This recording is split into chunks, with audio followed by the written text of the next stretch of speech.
Hello, my name is Callista and welcome back to Dragon Age Origins.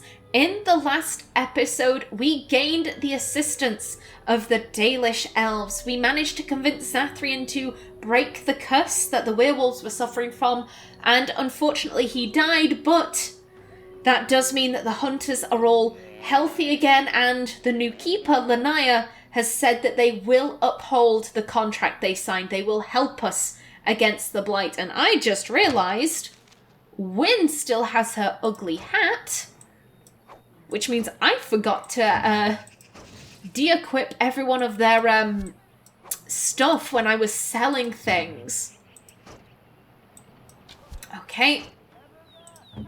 Qwinn, give me that and the ugly hat. No, thank you. We don't want to be covering your beautiful face.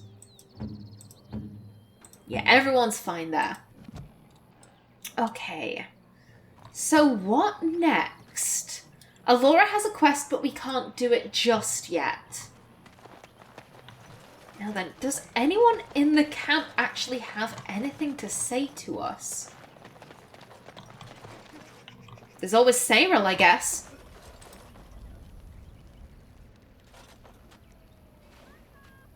You did it, outsider. You saved us from the ravages of the curse after all. May the creators bless you, truly. But Zathrian is lost to us, after all these centuries. He died heroically, I hope. Yes, I believe he did. I don't know if I would say that. Let's just say his time had come. Ooh. I mentioned this before.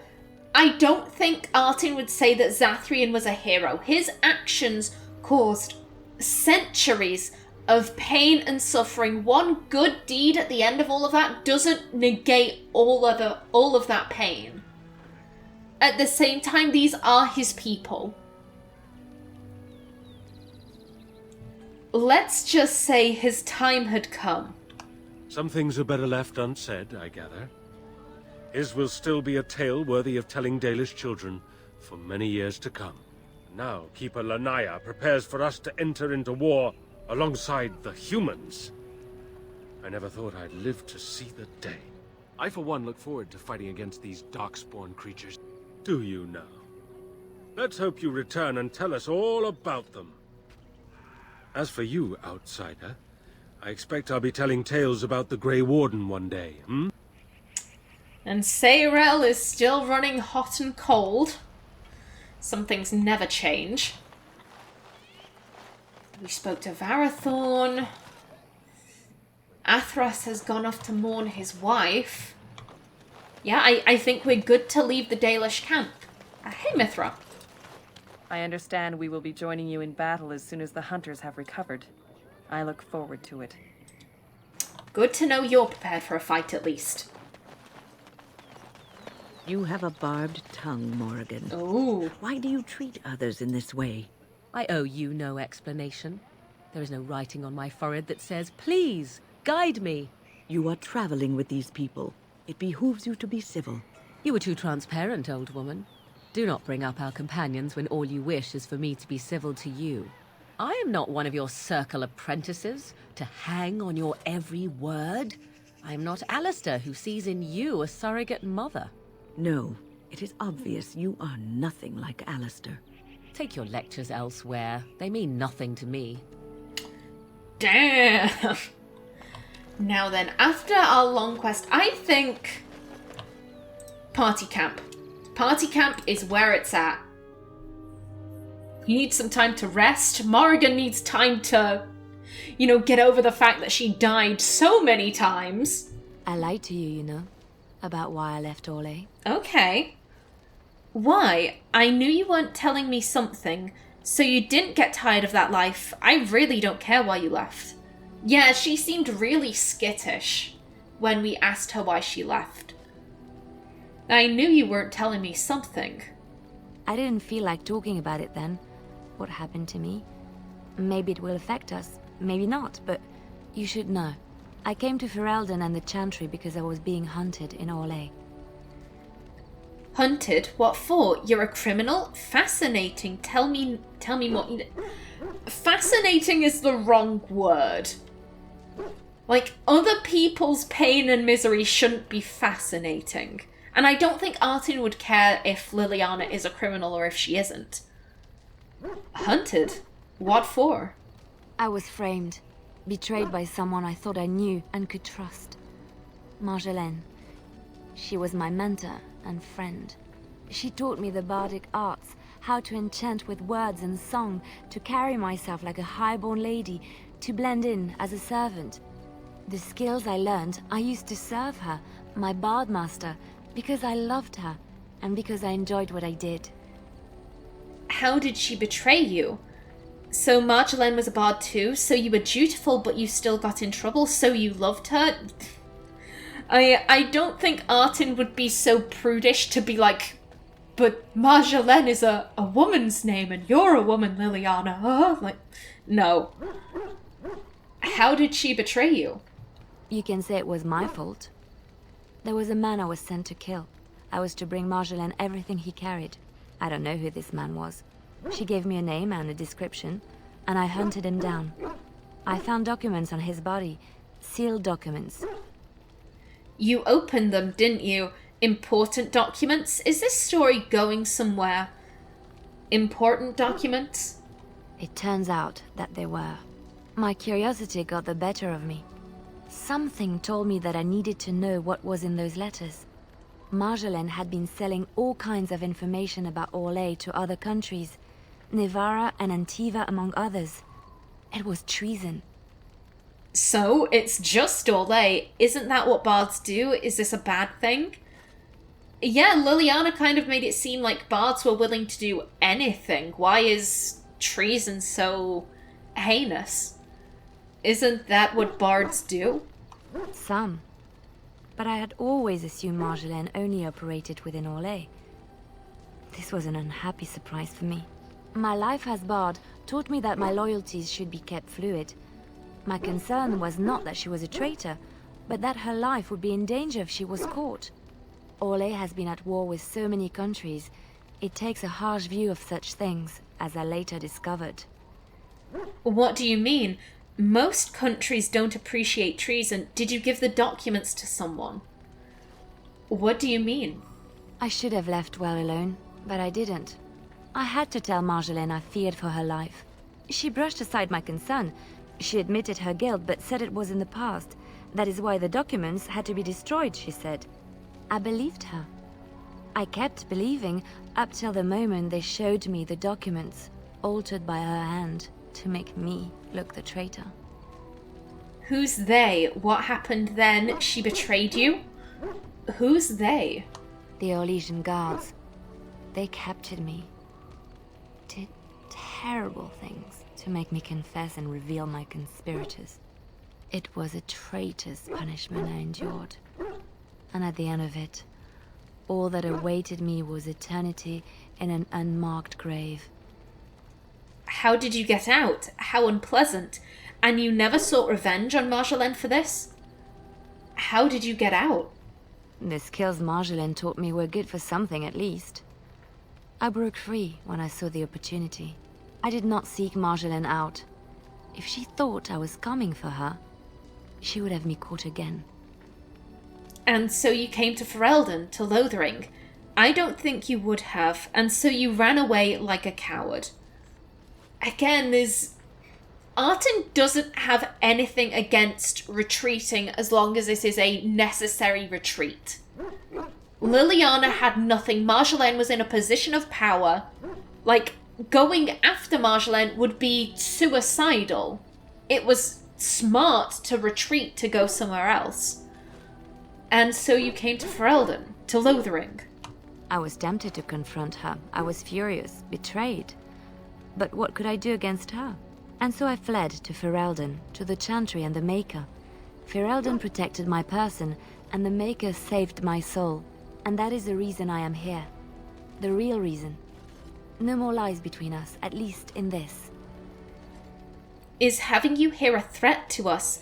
Thank you for trusting me with this. Your past is going to catch up to you eventually. You will be safe in my company. Thank you for trusting me with this. It feels good to have this off my chest. Thank you for listening and understanding.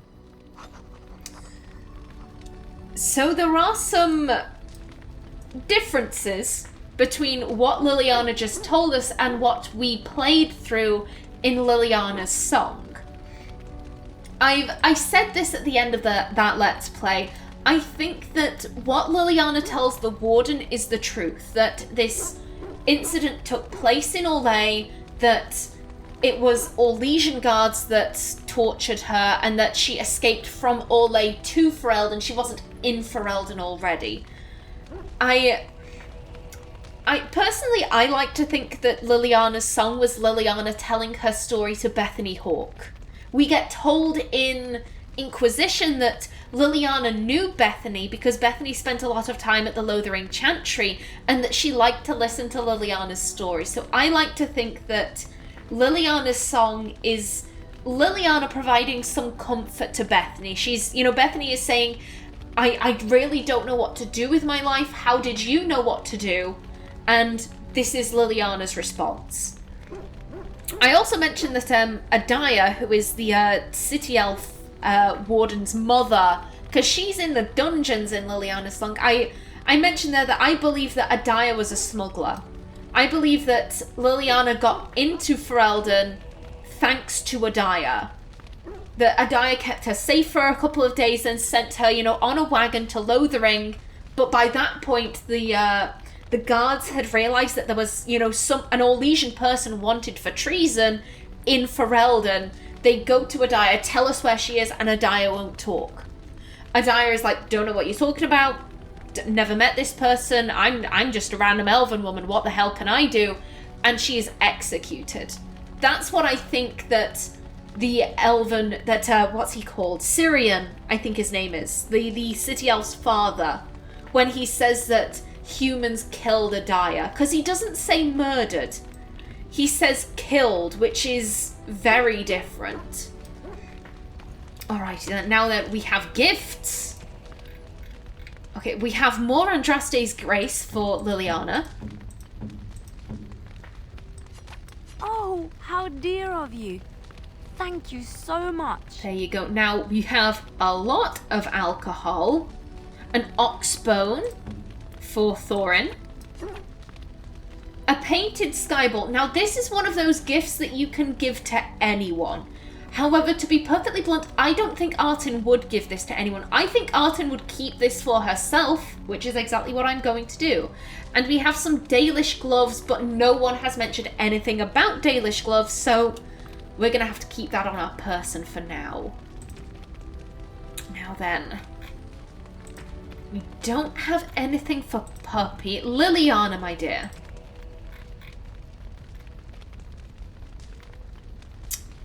You can't use Falandine's Reach. Okay. That's 34 dexterity. And Sorrows of Arlathan is also 34, so we can sell Falandine's Reach. Now then. The Dusk Ring would be perfect for Leliana.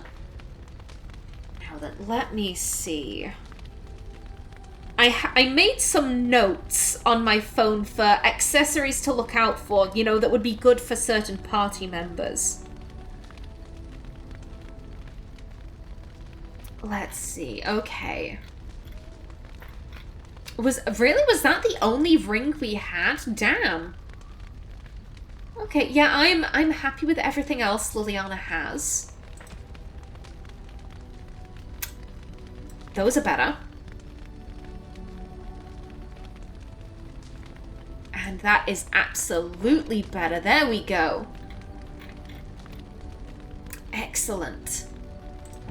Sten. You can wear the Juggernaut plate. Fantastic. There you go, bud. We don't have any better weapons for... Oh, hang on.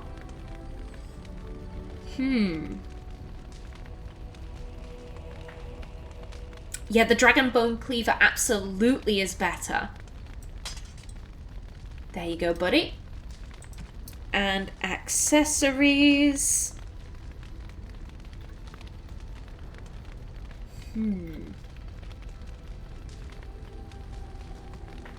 don't think we have anything better for Sten.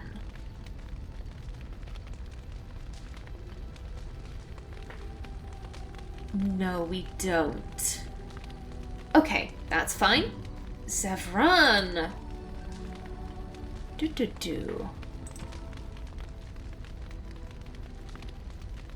No, the boots aren't better.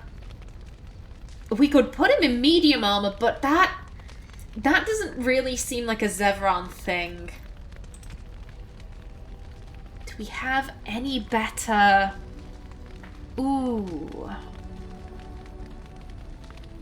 I think I'd rather have him with the critical backstab damage. Yeah, okay, so that is A-okay. And anything here? No. Nothing better for him here. Okay. Shale, we don't have any improvements for you. I'm fine. Alistair is fine, I think.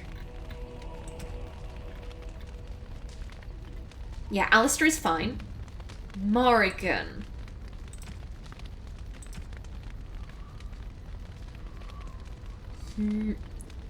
You do have cold spells, so this would be better for you. And the Enchanter's Footing, the +6 defense is better than the +3 defense. And what do we have here? Forbidden Secrets. Again, I don't think we have anything better for Morrigan in terms of accessories. No, we don't.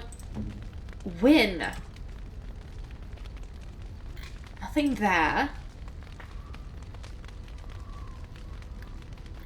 Yeah, we definitely don't have anything better for you. And we don't have any decent rings. Okay, there we go. That's everyone's equipment sorted out. And then back to my timer. Okay, then. Chatting or selling stuff? I think I'm going to go with selling stuff first. You and your friends are formidable folk, indeed. It's good to have you along on the road. You didn't mention your son in your tale. Ah, yes. I'm married to a fine woman back in Denerim, it's true. She'd give me a son if she could, but that's not likely to ever be. Sandal here. I found him in the deep roads years ago. Abandoned, I think, and he was never quite right in the head. I took him in, and I brought him with me when I came here to the surface. He may not be my blood, true, but I think of him as one. We left Orzammar. That's right, boy. Maybe one day we'll see it again. That was generous of you. So you got a free helper? Blood isn't all that important. Ooh, I don't think Artin would be so cynical to be like, oh, you got a free helper. And I think blood is important to Artin. She was raised to put House Idukan first. Don't get me wrong, she loves Orzammar. As I've said this many times before, everything she does is with Orzammar in mind.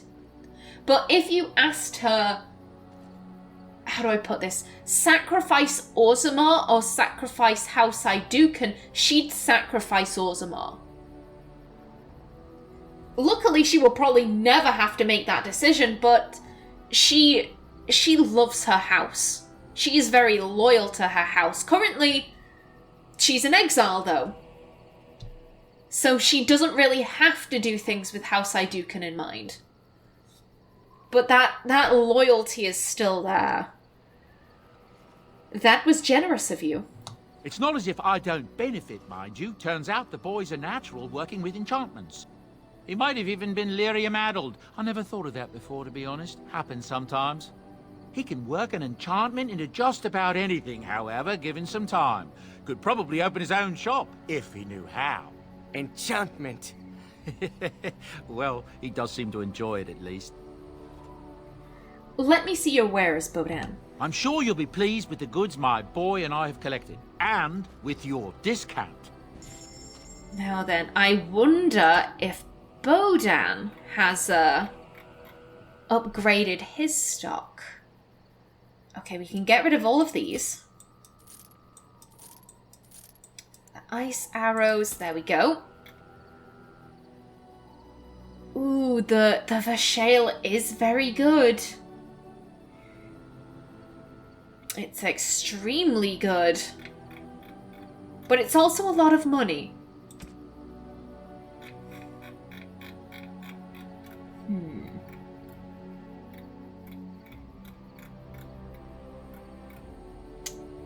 Well, we can get rid of these. And the heavy chainmail. Studded leather. The Enchanter's Cowl can definitely go. And I'll keep that around just for the sake of it.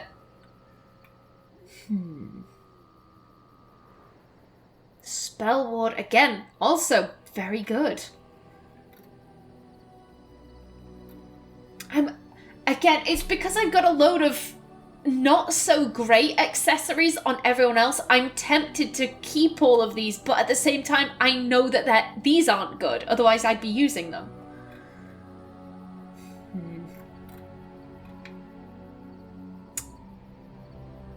Let me see my notes again.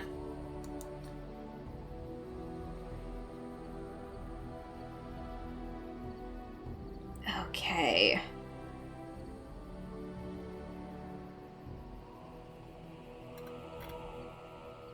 No one uses a Varathorn's amulet, so this can go. This can go. That I'm keeping for sentimental value, just like the Find Woven Blade. That can go. No one uses the silver cord, I believe. No. Magister's Cinch. Ooh.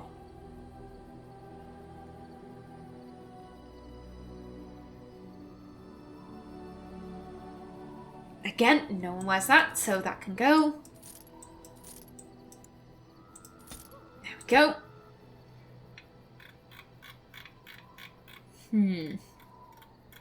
Nothing in here for me to buy.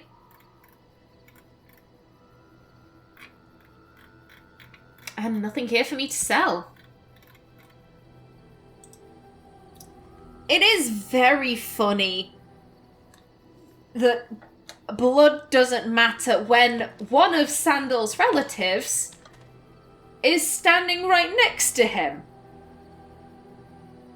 I mentioned this before. I did kind of design Artin to look slightly like Sandal. Just slightly. They have kind of similar face shapes, and Sandal's ears stick out a bit more, but they also have quite large ears.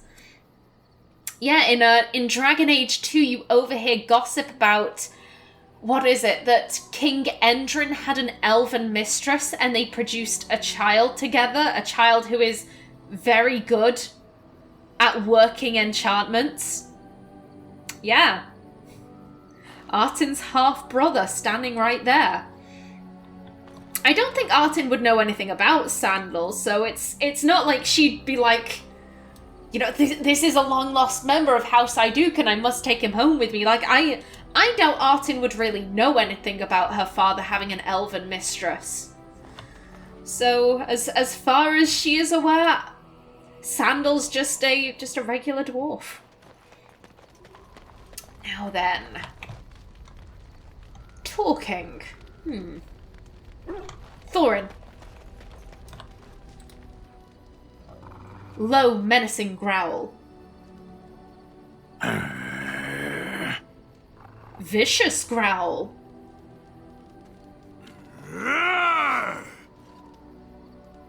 What is all this racket? Watch Sten and Thorin back away slow. Well, neither's attacking. This is just a bit weird. He barks fiercely and lunges at Sten. You are a true warrior and worthy of respect. Happy bark. Hey, if that's how Sten wants to bond with my dog, like that's fine, I guess. I've a question, if I may. Go ahead, you may not. Is this really a good time? Go ahead. Well, here's the thing. I swore an oath to serve you, yes? And I understand the quest you're on, and this is all very fine and well. My question pertains to what you intend to do with me once this business is over with, as a point of curiosity. Does your oath expire then? Why would I do anything with you? Is this after I ravish you in celebration? You could go if you wanted. Again, not number 3.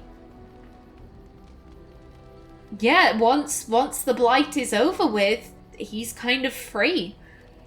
You could go if you wanted. Could I? And what if I didn't wish to leave? Why wouldn't you go if you had the chance? There's always a use or two for a handsome elf. I could always use a friend. I don't really care where you go. Ooh. Not number 2. The game needs to stop presenting me with these flirt options. Number 1 is very standoffish. He's asking, what if I don't want to leave? Why would we then be like, well, why on earth wouldn't you want to leave?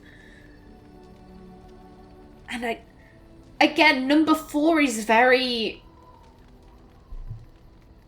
I don't really care where you go. It's not that Artin doesn't care about this guy. Again, we're dealing with the fact of the game's kind of pushing you're friends with these people. And I'm kind of like, I don't think Artin would be friends with these people. Not just yet. I think with Alistair, Morrigan, Sten, Leliana, and Qwinn, especially Morrigan and Alistair, Artin's kind of like, these are my friends. With Sten, Leliana, and Qwinn, she's kind of like, I'm friendly with these people. They are definitely on the side of friendship. Zevran, though, and Shale, because they're kind of new acquisitions, she's kind of quite neutral about them. If Zevran wants to try and be friends with Artin, then she's not going to say no to that. I could always use a friend. Indeed. I might even be glad to call myself such, come to think of it. It is good to know what my options might be, but that is for another time. For now, we have much to do, yes? Like talking. What say you? Can you teach others to be an assassin? Care to answer some questions? I want to discuss something personal. Do you stare at everyone like that? If he is staring at Artin a certain way, she would ignore it. Care to answer some questions? By all means.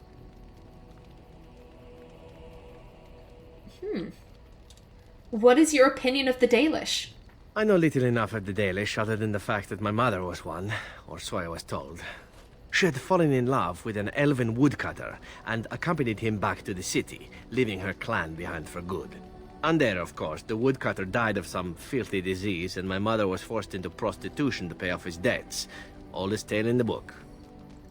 Zevran, that's horrible. Was the woodcutter your father, so you're an assassin and a son of a whore?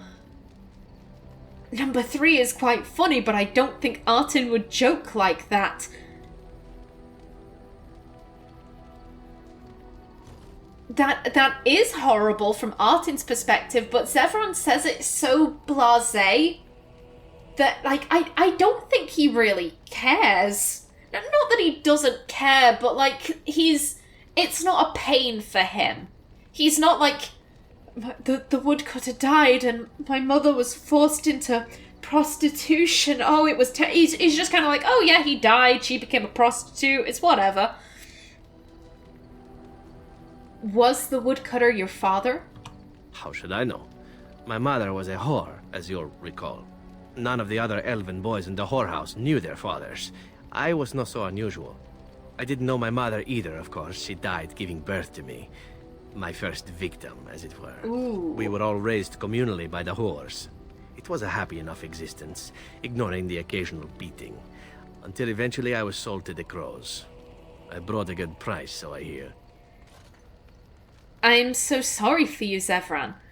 And what does this have to do with the Dalish? And yet you're oddly cheerful about it all. He really hasn't had a happy life. I think Artin would feel some kind of, maybe not pity, but just, like, I think she would feel badly for him. I'm so sorry for you, Zevran.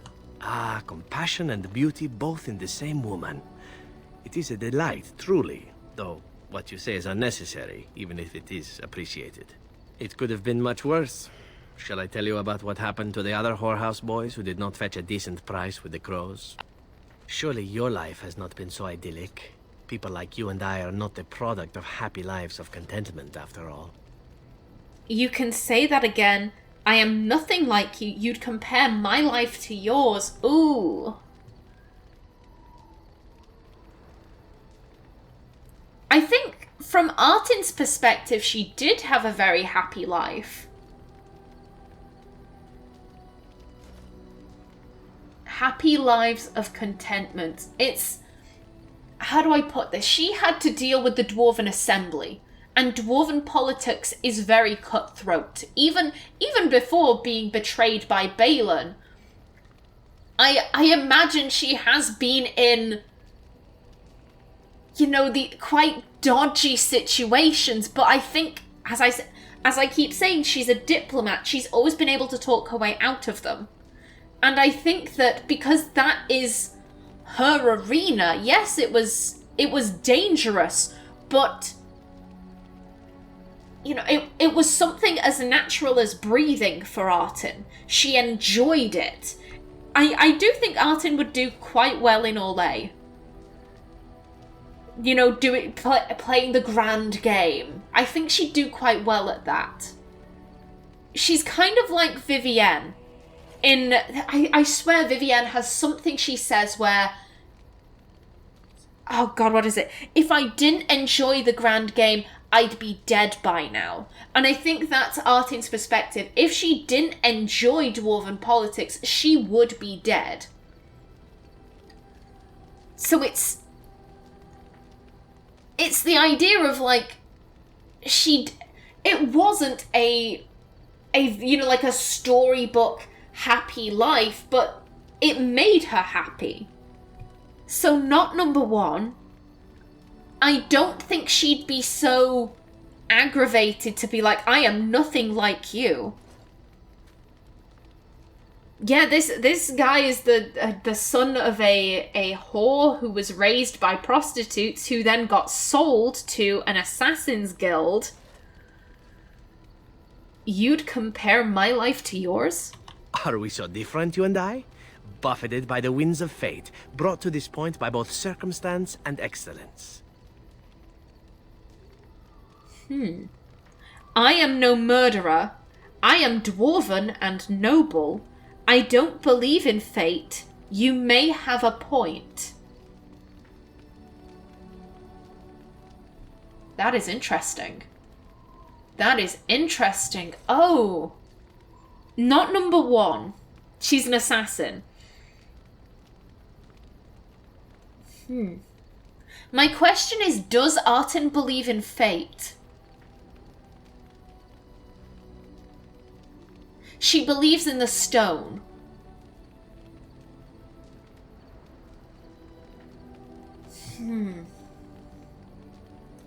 I'm trying to remember if there's any kind of saying, like, if the stone wills it. There's things like, oh, may the stone catch you when you fall. Oh god, what do they say in the provings?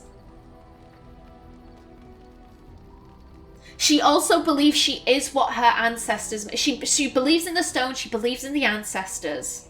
That she is what her ancestors made her. So, yeah, I do believe that she could have some concept of fate. You may have a point. Oh, you are too kind. My original point is that my mother's Dalish nature was always a point of fascination for me. Through all the years of my crow training, the one thing of my mother's that I possessed was a pair of gloves. They were of Dalish make, I knew that much, and beautiful. I had to keep them hidden, of course, as we were not allowed such things. Eventually, they were discovered, and I never saw them again. But how do you feel about the Dalish in general? Has there been no joy in your life at all, but you don't think of yourself as Dalish? I think there has been joy in his life. He seems like quite a cheerful chap. But you don't think of yourself as Dalish? Not at all. I think of myself as Antivan. Still, that did not stop me from running off to join a clan when I drew near Antiva City once. Naturally, the reality did not live up at all to the fantasies I had constructed as a boy, staring at those gloves. But such is life. Come, enough talk of the Dalish. Let us move on. Oh! Disapproved -6. Ooh, oh dear. Well, hopefully, Zevran, we can make it up to you with... a pair of Dalish gloves. Where you at? There you are. Gloves? You're giving me gloves? What for? They're Dalish gloves, like your mother's. If you don't want it, give it back. Now that's gratitude for you. They're Dalish gloves, like your mother's. Maker's breath. You're right. It is like my mother's. The leather was less thick, and it had more embroidery, but these are very close, and quite handsome. It was nothing, you're welcome. It was not cheap. You're welcome. Do I seem surprised? Perhaps I am. Still, I appreciate the fact that you even thought of me. No one has simply given me a gift before.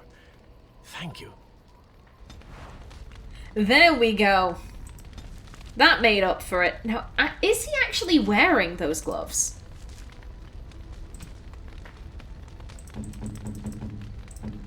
Zevran. Yeah, he is. And they're, oh god, they're a lot worse than what he had on before, but like, it's a gift we gave him. Again, sentimental value. I'm inclined to let him have them. Now that I am out of time, but I'm in the middle of speaking to Zevran. It feels weird to just cut that off. What say you? Can you teach others to be an assassin? I suppose the crows are already furious, yes? What harm is another tweak to their nose? If you wish to be trained in the basics of an assassin, I can certainly show you. Or anyone else who is also a rogue. It shall be fun. I will make it fun. I promise. There we go. And with that, I am done for this episode. In the next, we shall speak to the rest of our companions. But until then, please remember to like if you enjoyed, leave a comment below. And if you wanted to subscribe, it would be very much appreciated. I've been Callista. Thanks for watching, and see you in the next episode.